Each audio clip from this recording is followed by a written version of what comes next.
Microsoft just published this report on how applicable AI is at a particular task, and translation is at the very top. So, is the translation industry dead?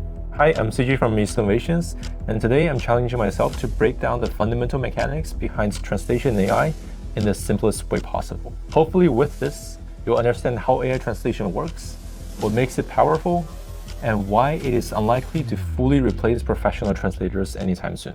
Let's start with the basics. AI is built on mathematics. So for AI to translate natural language, it first needs to translate text into numbers.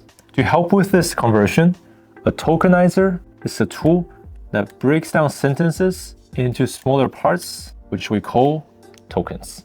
These tokens are like pieces of a word, such as the root, the prefix, or suffix. For example, the word friendly might be split into friend and li. Then the tokenizer maps each token into a vector, a set of numbers that represent a position in a multi-dimensional space. The spatial and the directional relationships between these positions represent the relationships between the words. To make it concrete, here's an example. AI can figure out patterns like king minus man plus woman is equal to queen. Because it understands the relationship between king and queen is similar to that of men and women. It's not just memorizing the words, it's grasping the patterns and relationships between them. If the idea of a dimensional space is a bit abstract, think of it as a giant tagging system.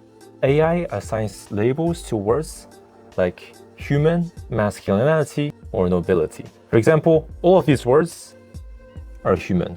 And then king and man are masculine. And finally, king and queen are both nobility. These tags are then converted into numbers, like ones and zeros. So then AI can process them mathematically. With enough labels, AI can almost represent any concept in the world using these numbers. Once AI is able to convert words into numbers, it then needs to work on the sentences. This is where encoder comes in. The encoder doesn't just look at the individual words. It also analyzes how the words in a sentence are connected to each other. To do this, AI uses the attention mechanism. The introduction of this mechanism was a major step forwards in AI development. For example, in the sentence, I am a student, the attention mechanisms helps AI recognize that I and students are somehow closely related.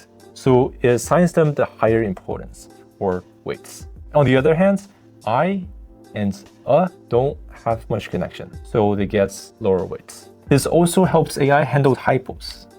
For example, if someone writes I am student, missing the word a, the grammar is wrong, but we humans can still understand the meaning of the sentence because we naturally put our attention on I and students. Similarly, so can AI with attention. Now, let's talk about multi-headed attention, which is like giving AI multiple perspectives or heads to analyze the sentence. One perspective might focus on the structure of the sentence, another on how words are paired, and another on the tone or tense. By looking at the text from different angles at the same time, AI gets a deeper understanding of the context. This approach allows AI to actually parse the meaning of the sentence, which is why AI nowadays is translating much more naturally versus 10 years ago, it was more like translating word by word.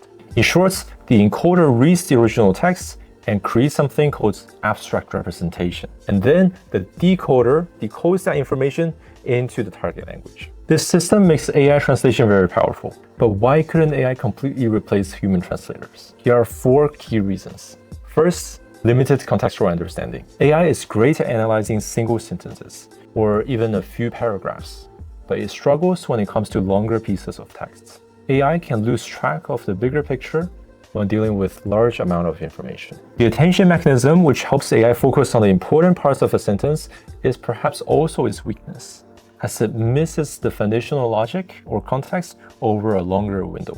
Second, lack of purpose awareness. AI often misses the commercial purpose of the translation. For example, translating a CSR report might require extreme precision to meet the regulatory requirements, while translating a video game might focus on making the experience fun and immersive for the players. AI can produce translations that's technically correct, but it often misses the deeper purpose of the act of translation itself.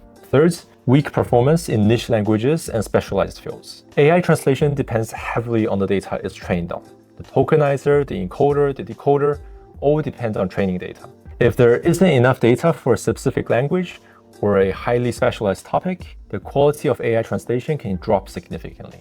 This is especially true for rare languages or verticals where most data is proprietary. And finally, lack of emotion or creativity. Translation isn't always just about translating the meaning. In particular contexts, it's often about capturing emotions or delivering sentiments. For example, translating a poem or a piece of marketing content might require bending the rules or adding a creative flair to make it resonate with the audience. AI is trained to be accurate, but doesn't have the level of liberty or creativity that we humans do. So what's the bottom line? AI translation is undeniably powerful, but it's not perfect. The real challenge is to figure out how to leverage its efficiency and combine it with human expertise. That's where East Innovations come in. We're a technology-driven, human-led company specialized in helping businesses make the most out of AI translation while addressing its limitations. If you have any questions about AI or localization, feel free to reach out. Thank you for listening. This is East Innovations. We'll see you next time.